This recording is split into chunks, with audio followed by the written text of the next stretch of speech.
नमस्कार, सुबह के 8 बज रहे हैं और आज मिजोरम के नतीजे आने वाले हैं। और देखिए 8 बज चुके हैं, इसका मतलब वोटों की गिनती शुरू हो चुकी है। ये बड़ी खबर है। मिजोरम की 40 सीटें, ये आप इस वक्त टेली देख रहे हैं, 0-0 अभी नजर आ रहा है, लेकिन अब तेजी के साथ आंकड़े यहां पर बदलने शुरू हो जाएंगे क्योंकि अब मिजोरम में वोटों की गिनती शुरू हो चुकी है। कुछ देर में मिजोरम का पहला रुझान आपकी टीवी स्क्रीन पर होगा। मिजोरम की सभी 40 सीटों के आज नतीजे आएंगे। पहले कल आने थे। 4 राज्यों के नतीजे पहले ही आ चुके हैं, मध्य प्रदेश, छत्तीसगढ़, राजस्थान और तेलंगाना।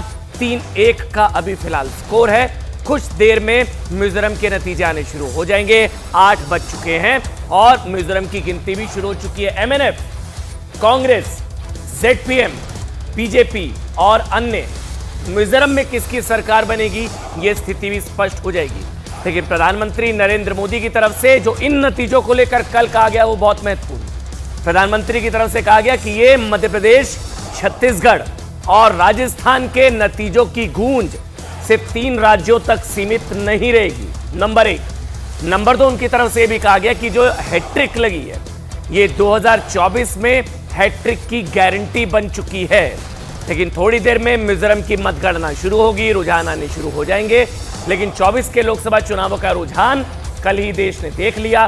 3 राज्यों में बीजेपी की जीत की हैट्रिक ने 2024 के लिए दिल्ली में भी हैट्रिक की तस्वीर साफ कर दी है। मध्य प्रदेश, राजस्थान और छत्तीसगढ़ के चुनावी नतीजों ने बता दिया कि अब भी इस देश में जीत की सबसे बड़ी गारंटी प्रधानमंत्री नरेंद्र मोदी है। और आइजॉल से इस वक्त न्यूज़ 18 संवाददाता वो मेरे साथ इस वक्त लाइव है। काउंटिंग शुरू।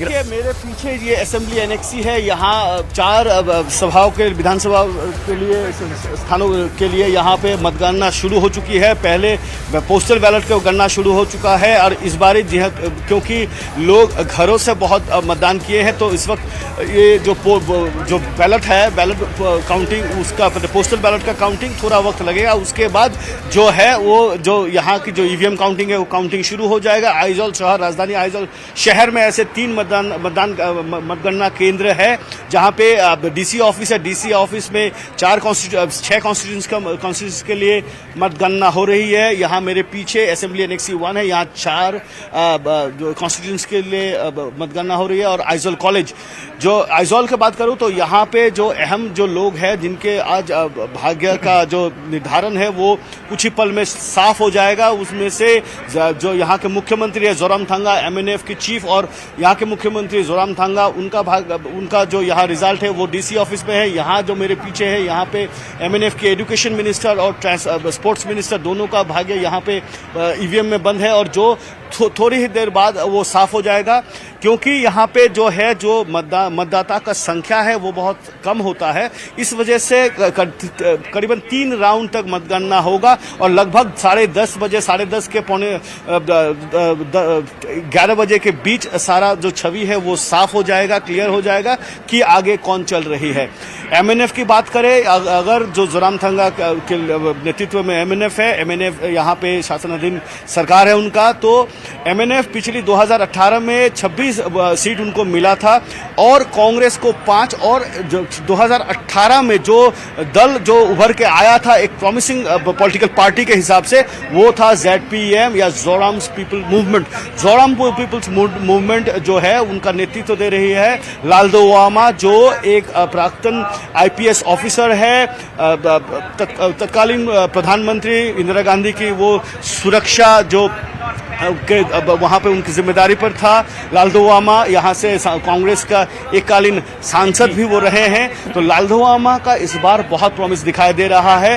लालदोवामा से हम जब काल मुखातिब हुए थे, जिनसे उनके बात किए थे, वो उन्होंने कहा कि इस बार जोरामथंगा का कोई चांस नहीं है और इस बार जो है ZPM को संख्या गरिष्ठता उनको मिल रही है, वो एकक रूप से ही सरकार यहाँ पे बनाएगा। अन्यथा जो कांग्रेस है, कांग्रेस का स्थिति बहुत ही अहम है। कांग्रेस का स्थिति है कि पिछली बार 30% उनको वोट मिला था और 30% वोट मिलके उनको 5 सीट उनको मिला था, 5 सीट मिला था। और इस बार वो कह रहे हैं कि उनका जो स्थिति है वो बेहतर होगा। जो यहाँ की ZPM और MNF दोनों ही इस बात से नकार रहे हैं कि कांग्रेस का इस बार स्थिति बहुत खराब होगा।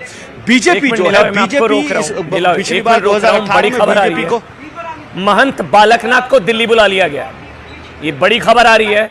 महंत बालकनाथ अलवर से सांसद, उनको दिल्ली बुला लिया गया है। अब राजस्थान का मुख्यमंत्री कौन होगा, इसको लेकर अटकलें लगाई जा रही हैं। भाई वसुंधरा राजे सिंधिया, दिया कुमारी, महंत बालकनाथ या फिर गजेंद्र सिंह शेखावत। लेकिन अब खबर आ रही है कि महंत बालकनाथ अलवर से सांसद जो थे, अब तिजारा से अब उन्होंने चुनाव जीता इस बार, उनको दिल्ली बुला लिया है। 163 सीटों पर जीत दर्ज की गई है। भवानी इस वक्त हमारे साथ है। भवानी, सीएम रेस में नाम तो था और अब दिल्ली भी बुला लिया गया। देखिए अमन, राजस्थान के अंदर चीफ मिनिस्टर कौन होगा, इसको लेकर उल्टी गिनती शुरू हो चुकी है। गजेंद्र सिंह को कल बुलाया गया था, बालकनाथ को भी बुला लिया गया और 4-5 बड़े चेहरे हैं जिसमें ये देखना होगा कि कौन सीएम होगा। बालकनाथ क्यों प्रोमिनेंट चेहरा है, क्योंकि लगातार राजस्थान में विधानसभा चुनाव के दौरान बाबा बालकनाथ का नाम चलता रहा है सीएम रेस के अंदर, क्योंकि वो एक 5 ब्रांड हिंदूवादी चेहरा है।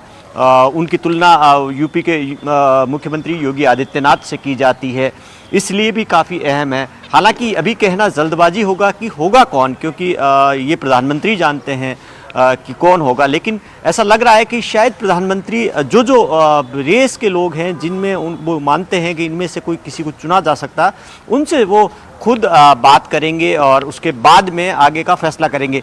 हालांकि जो फैसला है वो जयपुर के अंदर होगा, यहाँ ऑब्जर्वर भेजा जाएगा, विधायक दल की बैठक होगी। लेकिन उससे पहले अरुण सिंह है वो कह चुके हैं कि संसदीय बोर्ड की मीटिंग होगी और उसके अंदर तय किया जाए, यानी कि प्रधानमंत्री पहले तय कर लेंगे कि मुख्यमंत्री कौन होगा, उसके बाद में संसदीय बोर्ड की बैठक होगी और यह जयपुर के अंदर ऑब्जर्वर विधायक की मीटिंग बुलाई जाएगी। जी, महंत बालकनाथ की संभावनाएं कितनी और महंत बालकनाथ पर मोहर क्यों लग सकती है आपके हिसाब से, या क्यों नहीं लग सकती है?